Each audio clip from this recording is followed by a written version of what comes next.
numvise ko hari abagiye bavuga ati ni iterambere ririho rya AI, ariko siko byari biri. Mu gitondo twarabyutse tujya kumenyesha ko twabuze umwana ku biro bikuru ya RIB, aho twagiye twamaze kubamenyesha, ariko uko biri kose inzego za leta zirakora cyane, zari zabimenye, ariko bagomba kubona tubamenyesha ba nyiri umuntu ko twamubuze. Tunaboneraho n'umwanya wo kubashimira ko badufashije mu buryo bushoboka, ntago badutereranye, bakoze ibyo bashobora gukora, kandi umubiri w'umwana turawubona. Batubwiye hafi saa 6 ko Ngabire babonye imibiri y'abantu babiri bapfuye, umwe aryamye hasi ari umukobwa, undi yari umusore yamaze gukora ibyo bintu, nawe arimanika ariyahura. Ni ibintu birebire kuko yanditse ubutumwa bwinshi bugufi abwohereza Sebuhoro, burimo agashinyaguro, ariko nta bantu babizi babyumva ko twabonye imbuga nkoranyambaga zishaka kwandika ibintu birimo n'agashinyaguro kuko batazi ukuri, ariko tugomba kubyakira kuko abavuga bo bazakomeza kuvuga. Ngabire tumaze kubona umubiri we,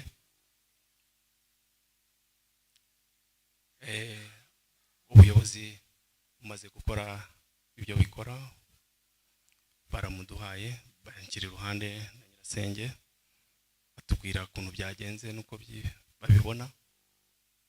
Gusa icyo nabonye cyo nabo babonye ko bibatunguye, babona ko umwana mu buryo bumwe cyangwa ubundi yakoze urugendo cyangwa yatwaye mu buryo atari yiteguye, kuko basanze igikapu cye, abana b'abakobwa barabizi, yari yatwaye irangamuntu n'igikapu n'imashini gusa, nibyo basanzemo. Batubwira ati biragaragara ko uyu mwana yaje atarafite urundi rugendo rwo kujya ahandi. Ikigaragara cyo umuntu yari yamwiteguye, ashobora kuba ataramuhaye n'iminota 2 cyangwa 5 yo kuvugana, kuko uko yakagiye uretse urwo rupfu yamwishe, twasanze ariko ameze nkuko yavuye mu rugo. Murabyumva ko twari dufite n'agahinda ko yashobora kuba yamushinyaguriye, ariko amahirwe nuko bitabaye nubwo yamwishe. Dufata umubiri we tujyana muri morgue Inemba mu bitaro, turataha. Icyo nshaka gusorezaho, icyo kuvugana kivuze abumva bumvise, n'abatwara amakuru bumvise bagomba gutwara. Icyo nongeraho gusa, turashimira itorero, inshuti n'abavandimwe mwaje kutuba hafi, mwadushyigikiye mu buryo bushoboka, tugomba kubishima nabyo, kuko mu bibaho byose tuba tugomba no gushima. Reka nanzure ngirane muri Bibiliya mu mubwiriza Ecclesiastes igice cya 3 umurongo wa 3 na 4, avuga ko hari igihe cyo kuvuka n'igihe cyo gupfa, hakaba n'igihe cyo kurira n'icyo guseka. Byatubayeho, cyabaye igihe cyo kurira, ariko nta kundi tugomba kubyakira kuko murakoze. Kadusabe umuvandimwe Kayisire mu magambo make atugezeho amateka y'umwana wacu wavuye mu mubiri.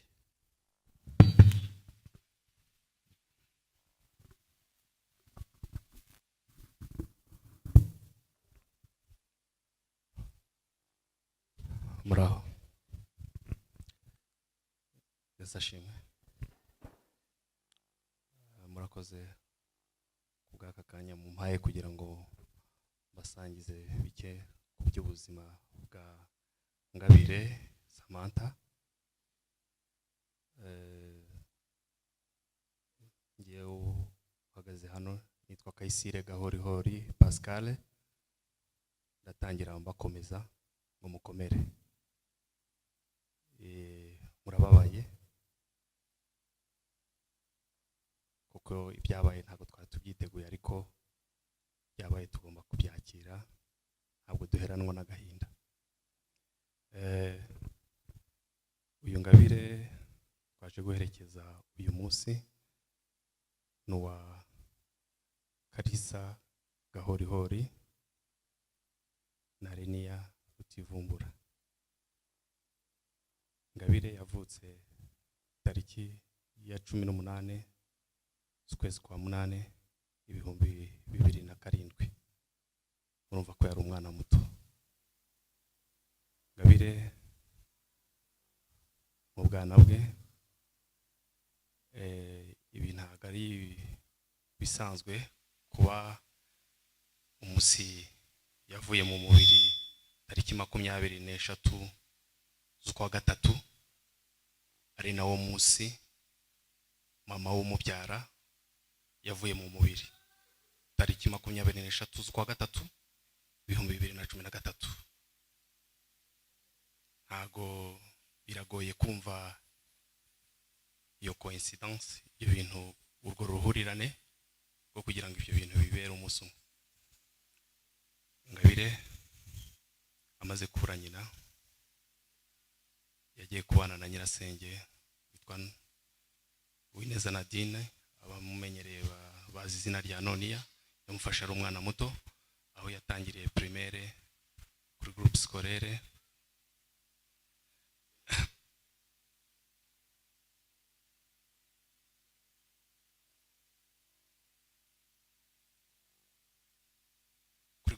Umubano. Amashuri yisumbuye tronkomeye ayitangirira kuri GAS, ishuri y'Abadventiste riri i Rubavu. Icyiciro kisumbuye cya mashuri makuru bakunze kwita A level yari kukiga kuri TVT Mutovu, aho yarageze mu mwaka wa 6 w'amashuri asoza icyo cyiciro. Ngabire yatashye icyumweru gishize avuye ku ishuri, aje gutangira kwimenyereza umwuga, kuko amasomo yigaga bisaba gukora kwimenyereza umwuga tumenyereye mu ndimi z'amahanga nka stage cyangwa internship. Iyo stage yagomba kuyitangira kuri uyu wa mbere ushize lendi, aho yavuye mu rugo mu gitondo saa 3 agiye gutangira stage ye. Avaho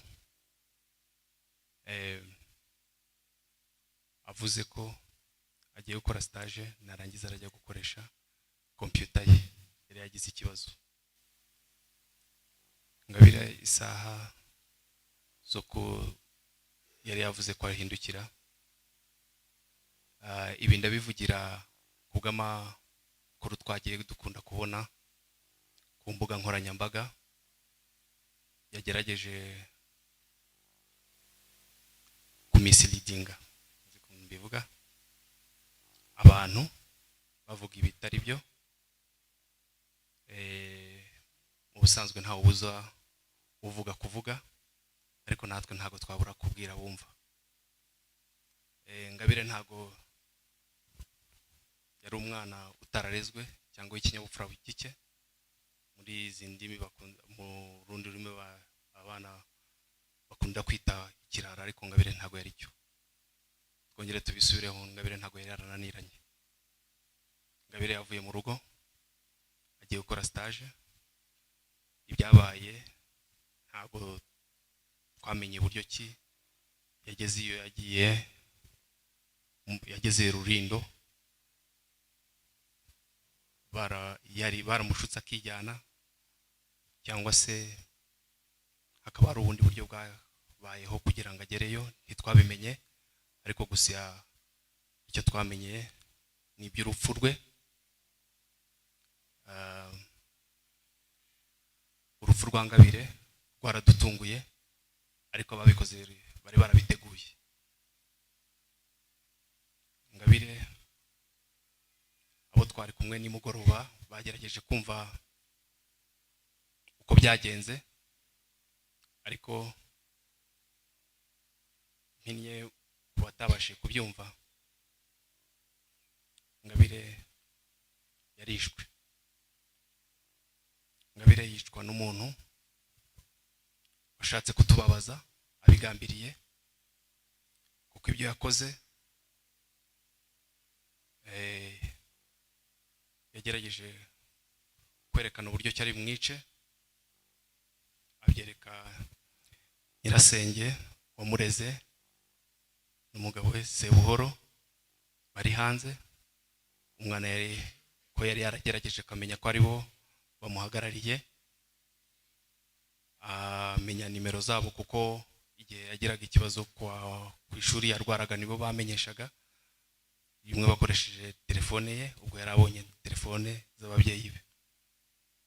Ubwo ejo bundi ajya kubikora yabanje yohereza ubutumwa Sebuhoro ko yari yaramumuze ariko amubonye, atari ko yari yarabigambiriye ko niyo atamubona ubwo yari kuzamusanga kwa nyirasenge witwa Fifi, ko niyo atamubona ubwo yari kuzamusanga kwa nyirasenge witwa Fifi, kuko yari ahazi. Yabanje amwohereza uburyo ari bumwicemo, adashize akanya amwohereza ishusho kamaze kubikora, kamaze kumwica. Ubwo niko yatakambaga wataramenye ukuntu biri kugenda, amusaba ati umwana uramuhora iki, umwana uramuhora iki, ko nta kibi yakoze, arazira iki. Ariko bo nubwo bahenda umwana uramuhora iki, umwana uramuhora iki, ko nta kibi yakoze, arazira iki. Ariko bo nubwo bahendaga umuntu utumva, kuko yari yamaze gukora ibyo akora, amwohereza ifoto ko yamaze kubikora. Undi yaguye mu kantu biramuyobera, baratabaza, bahita bahamagara nyirasenge Fifi bari bari kumwe, abwira ati turebere niba Ngabire iyi myenda yambaye ari iye cyangwa ari yo yagiye yambaye. Nta gushidikanya yahise abona ko ari imyenda yari yambaye, ahita ababwira ati uyu ni Ngabire nta kabuza, niwe bishe. Twasigaranye ikibazo cyo kumenya tuti Ngabire yaguye he, turakuraho umubiri we kugira ngo tumushyingure. Uwo muntu saho yagarukiye gusa,